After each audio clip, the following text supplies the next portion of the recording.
ओ परियों की रानी सुनो ऐ दीवानी ओ परियों की रानी कि तेरी जवानी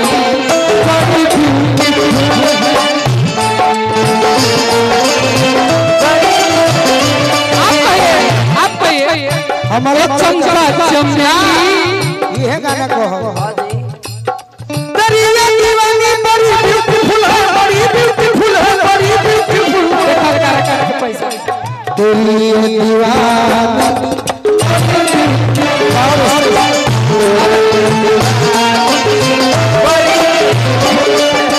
लेकिन हम ये कहने के लिए आए थे भैया आलोक भैया तोर भुलाए खातिर कम ये को समाज में बगले में करे तोर भुलाए खातिर कम दारू पी ले अरे देखो सनम कैसे जी ले आके देखा ये बतिया को जहां सारा करते होला त हिम्मत बके के बजा दिया गा दिया ई कहत तो सुने में निमन लगता है कि बगले में विरोधी बा कार्यालय ऊपर बगले में बतरवा दी ऊ ना धरी है अरे आके देखो ये सनम कैसे जी आके देखो ये सनम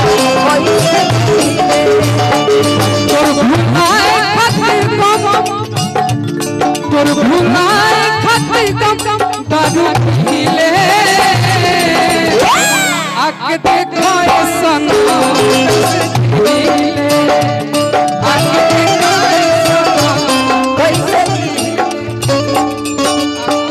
एगो सावन के गीत हमारा बता अभी बाकी अब तू जानबा कि भोले बाबा के हो तो ई ना हो सावन के गीत एगो आवता आ तू जानबा कि सावन में कजरी गाई ऊ ना हो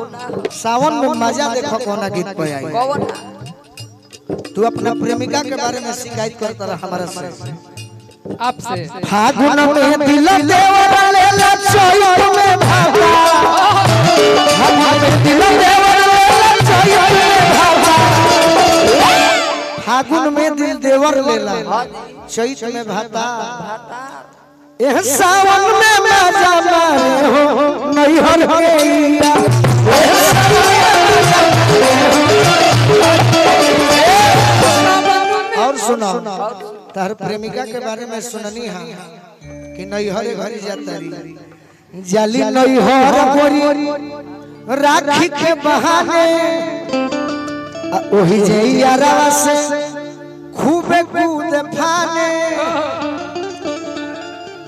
ओही जा जा के खात बड़ी अरे खट मिठिया जा ए सावन में मजा मारे हो नैहर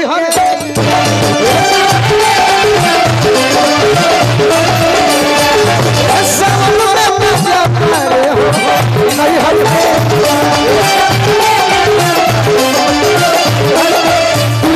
हमार तो बियाह से पहले तलाक हो गइल लेकिन तू ही कहले रहता कहत नहीं दुनिया खाती कोई बात ना ना सही में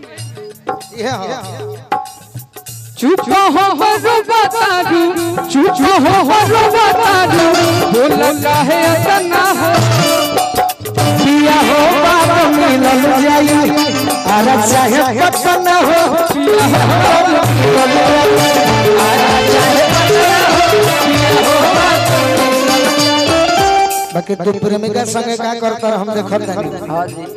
बिकू मुझे भूल गए उसके हो गए कभी हो नहीं सकता मैंने सुना किसी के हो जाएंगे रिम झिम हो खोता सावन के परिसत हो ओही में चलू बाबा बसवारी मुलाकात हो चलू बाबा बसवारी मुलाकात हो हाय हाय हाय कि नैहर में पोसल बारी तीन तीन गो कुकुर रखली रहली जब कुआ तीन तीन गो कुकुर रखली रहली जब कुआ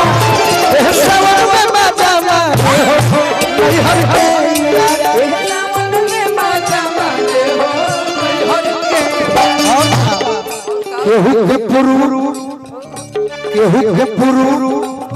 पश्चिम भरी कोई तारा के घरी भुला गई बड़ी गोलू के बोलाई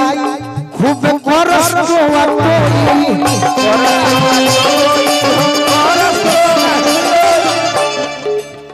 बाबा शिकारी नहीं हराया के गरदा देली बाबा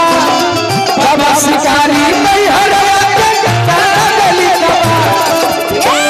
ए सावन में मजा मारे हो गाओ ना तारे जोरे लोग अब तारे जोरे गीत में लड़ाई होई बिकू एबे तू बोले हो जाए निशा जोरे गौला है ना अभी हमरा साथ उघड़ी तुगाड़ी में बैठल हम सुनत नहीं का होता कुछ नया नया पुराने रहे कहता भाई ना ना आप कहिए जी सर कुछ कहता नहीं का हां तब हमार आप बोलिए